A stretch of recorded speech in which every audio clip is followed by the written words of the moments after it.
Frankenstein, the Modern Prometheus, by Mary Shelley. Chapter 8. We passed a few sad hours until 11 o'clock, when the trial was to commence. My father and the rest of the family being obliged to attend as witnesses, I accompanied them to the court. During the whole of this wretched mockery of justice, I suffered living torture. It was to be decided whether the result of my curiosity and lawless devices would cause the death of two of my fellow beings; one a smiling babe full of innocence and joy, the other far more dreadfully murdered, with every aggravation of infamy that could make the murder memorable in horror. Justine also was a girl of merit, and possessed qualities which promised to render her life happy. Now all was to be obliterated in an ignominious grave, and I the cause. 1,000 times rather would I have confessed myself guilty of the crime ascribed to Justine; but I was absent when it was committed, and such a declaration would have been considered as the ravings of a madman, and would not have exculpated her who suffered through me. The appearance of Justine was calm. She was dressed in mourning, and her countenance, always engaging, was rendered by the solemnity of her feelings exquisitely beautiful. Yet she appeared confident in innocence, and did not tremble, although gazed on and execrated by thousands; for all the kindness which her beauty might otherwise have excited was obliterated in the minds of the spectators by the imagination of the enormity she was supposed to have committed. She was tranquil, yet her tranquillity was evidently constrained; and, as her confusion had before been adduced as a proof of her guilt, she worked up her mind to an appearance of courage. When she entered the court, she threw her eyes round it, and quickly discovered where we were seated. A tear seemed to dim her eye when she saw us, but she quickly recovered herself, and a look of sorrowful affection seemed to attest her utter guiltlessness. The trial began, and after the advocate against her had stated the charge, several witnesses were called. Several strange facts combined against her, which might have staggered any one who had not such proof of her innocence as I had. She had been out the whole of the night on which the murder had been committed, and towards morning had been perceived by a market woman not far from the spot where the body of the murdered child had been afterwards found. The woman asked her what she did there, but she looked very strangely, and only returned a confused and unintelligible answer. She returned to the house about 8 o'clock, and when one inquired where she had passed the night, she replied that she had been looking for the child, and demanded earnestly if anything had been heard concerning him. When shown the body, she fell into violent hysterics, and kept her bed for several days. The picture was then produced, which the servant had found in her pocket; and when Elizabeth, in a faltering voice, proved that it was the same which, an hour before the child had been missed, she had placed round his neck, a murmur of horror and indignation filled the court. Justine was called on for her defence. As the trial had proceeded, her countenance had altered. Surprise, horror, and misery were strongly expressed. Sometimes she struggled with her tears; but when she was desired to plead, she collected her powers, and spoke in an audible, although variable voice. "God knows," she said, "how entirely I am innocent; but I do not pretend that my protestations should acquit me. I rest my innocence on a plain and simple explanation of the facts which have been adduced against me, and I hope the character I have always borne will incline my judges to a favourable interpretation where any circumstance appears doubtful or suspicious." She then related that, by the permission of Elizabeth, she had passed the evening of the night on which the murder had been committed at the house of an aunt at Chêne, a village situated at about a league from Geneva. On her return, at about 9 o'clock, she met a man who asked her if she had seen anything of the child who was lost. She was alarmed by this account, and passed several hours in looking for him, when the gates of Geneva were shut, and she was forced to remain several hours of the night in a barn belonging to a cottage, being unwilling to call up the inhabitants, to whom she was well known. Most of the night she spent here watching. Towards morning she believed that she slept for a few minutes. Some steps disturbed her, and she awoke. It was dawn, and she quitted her asylum, that she might again endeavour to find my brother. If she had gone near the spot where his body lay, it was without her knowledge. That she had been bewildered when questioned by the market woman was not surprising, since she had passed a sleepless night, and the fate of poor William was yet uncertain. Concerning the picture, she could give no account. "I know," continued the unhappy victim, "how heavily and fatally this one circumstance weighs against me; but I have no power of explaining it, and when I have expressed my utter ignorance, I am only left to conjecture concerning the probabilities by which it might have been placed in my pocket. But here also I am checked. I believe that I have no enemy on earth, and none surely would have been so wicked as to destroy me wantonly. Did the murderer place it there? I know of no opportunity afforded him for so doing; or, if I had, why should he have stolen the jewel, to part with it again so soon? I commit my cause to the justice of my judges, yet I see no room for hope. I beg permission to have a few witnesses examined concerning my character, and if their testimony shall not outweigh my supposed guilt, I must be condemned, although I would pledge my salvation on my innocence." Several witnesses were called, who had known her for many years, and they spoke well of her; but fear and hatred of the crime of which they supposed her guilty rendered them timorous and unwilling to come forward. Elizabeth saw even this last resource, her excellent dispositions and irreproachable conduct, about to fail the accused, when, although violently agitated, she desired permission to address the court. "I am," said she, "the cousin of the unhappy child who was murdered, or rather his sister, for I was educated by and have lived with his parents ever since, and even long before his birth. It may therefore be judged indecent of me to come forward on this occasion; but when I see a fellow creature about to perish through the cowardice of her pretended friends, I wish to be allowed to speak, that I may say what I know of her character. I am well acquainted with the accused. I have lived in the same house with her, at one time for 5, and at another for nearly 2 years. During all that period she appeared to me the most amiable and benevolent of human creatures. She nursed Madame Frankenstein, my aunt, in her last illness, with the greatest affection and care, and afterwards attended her own mother during a tedious illness, in a manner that excited the admiration of all who knew her; after which she again lived in my uncle's house, where she was beloved by all the family. She was warmly attached to the child who is now dead, and acted towards him like a most affectionate mother.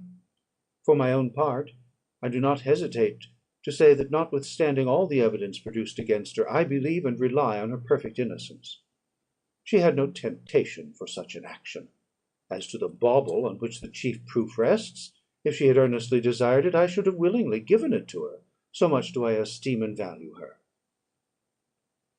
A murmur of approbation followed Elizabeth's simple and powerful appeal; but it was excited by her generous interference, and not in favour of poor Justine, on whom the public indignation was turned with renewed violence, charging her with the blackest ingratitude. She herself wept as Elizabeth spoke, but she did not answer. My own agitation and anguish was extreme during the whole trial. I believed in her innocence, I knew it.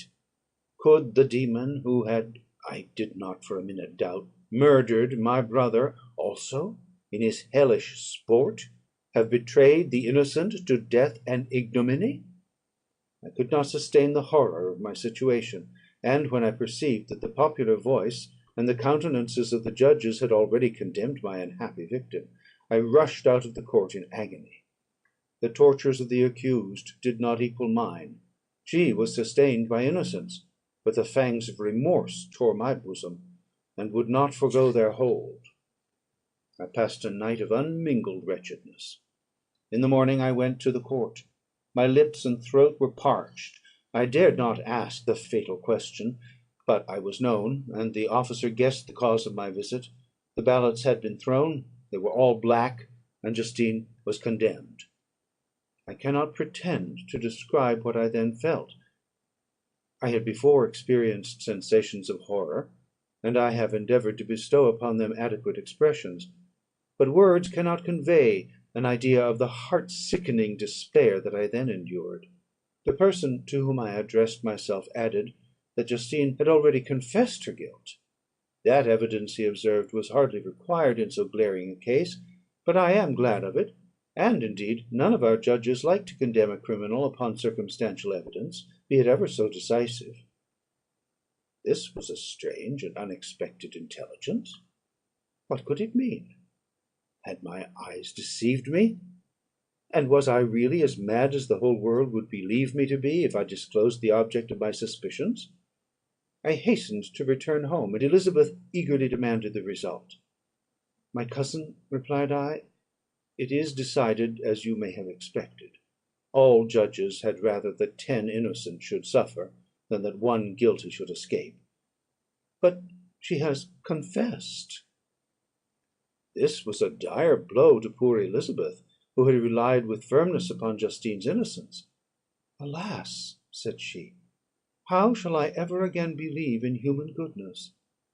Justine, whom I loved and esteemed as my sister, how could she put on those smiles of innocence only to betray? Her mild eyes seemed incapable of any severity or guile, and yet she has committed a murder." Soon after, we heard that the poor victim had expressed a desire to see my cousin. My father wished her not to go, but said he left it to her own judgment and feelings to decide.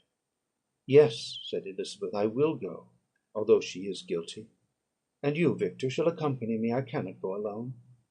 The idea of this visit was torture to me, yet I could not refuse. We entered the gloomy prison chamber, and beheld Justine sitting on some straw at the farther end. Her hands were manacled, and her head rested on her knees. She rose on seeing us enter, and when we were left alone with her, she threw herself at the feet of Elizabeth, weeping bitterly. My cousin wept also. "Oh, Justine," said she, "why did you rob me of my last consolation? I relied on your innocence, and although I was then very wretched, I was not so miserable as I am now." "And do you also believe that I am so very, very wicked? Do you also join with my enemies to crush me, to condemn me as a murderer?" Her voice was suffocated with sobs. "Rise, my poor girl," said Elizabeth. "Why do you kneel if you are innocent? I am not one of your enemies. I believed you guiltless, notwithstanding every evidence, until I heard that you had yourself declared your guilt. That report, you say, is false? And be assured, dear Justine, that nothing can shake my confidence in you for a moment but your own confession." "I did confess, but I confessed a lie. I confessed that I might obtain absolution; but now that falsehood lies heavier at my heart than all my other sins. The God of heaven forgive me! Ever since I was condemned, my confessor has besieged me. He threatened and menaced, until I almost began to think that I was the monster that he said I was. He threatened excommunication and hell fire in my last moments, if I continued obdurate. Dear lady, I had none to support me. All looked on me as a wretch doomed to ignominy and perdition. What could I do? In an evil hour I subscribed to a lie, and now only am I truly miserable." She paused, weeping, and then continued: "I thought with horror, my sweet lady, that you should believe your Justine, whom your blessed aunt had so highly honoured, and whom you loved, was a creature capable of a crime which none but the devil himself could have perpetrated. Dear William, dearest blessed child, I soon shall see you again in heaven, where we shall all be happy, and that consoles me, going as I am to suffer ignominy and death. Oh, Justine, forgive me for having for one moment distrusted you. Why did you confess? But do not mourn, dear girl, do not fear. I will proclaim, I will prove your innocence. I will melt the stony hearts of your enemies by my tears and prayers. You shall not die. You, my playfellow, my companion, my sister, perish on the scaffold? No, no, I never could survive so horrible a misfortune." Justine shook her head mournfully. "I do not now fear to die," she said. "That pang is past. God raises my weakness, and gives me courage to endure the worst. I leave a sad and bitter world; and if you remember me, and think of me as of one unjustly condemned, I am resigned to the fate awaiting me. Learn from me, dear lady, to submit in patience to the will of Heaven." During this conversation I had retired to a corner of the prison room, where I could conceal the horrid anguish that possessed me. Despair! Who dared to talk of that? The poor victim, who on the morrow was to pass the awful boundary between life and death, felt not, as I did, such deep and bitter agony. I gnashed my teeth and ground them together, uttering a groan that came from my inmost soul. Justine started. When she saw who it was, she approached me and said, "Dear sir, you are very kind to visit me. You, I hope, do not believe that I am guilty?" I could not answer. "No, Justine," said Elizabeth, "he is more convinced of your innocence than I was; for even when he heard that you had confessed, he did not credit it." I truly thank him. In these last moments I feel the sincerest gratitude towards those who think of me with kindness. How sweet is the affection of others to such a wretch as I am! It removes more than half my misfortune, and I feel as if I could die in peace, now that my innocence is acknowledged by you, dear lady, and your cousin." Thus the poor sufferer tried to comfort others and herself. She indeed gained the resignation she desired; but I, the true murderer, felt the never dying worm alive in my bosom, which allowed of no hope or consolation. Elizabeth also wept and was unhappy; but hers also was the misery of innocence, which, like a cloud that passes over the fair moon, for a while hides, but cannot tarnish its brightness. Anguish and despair had penetrated into the core of my heart.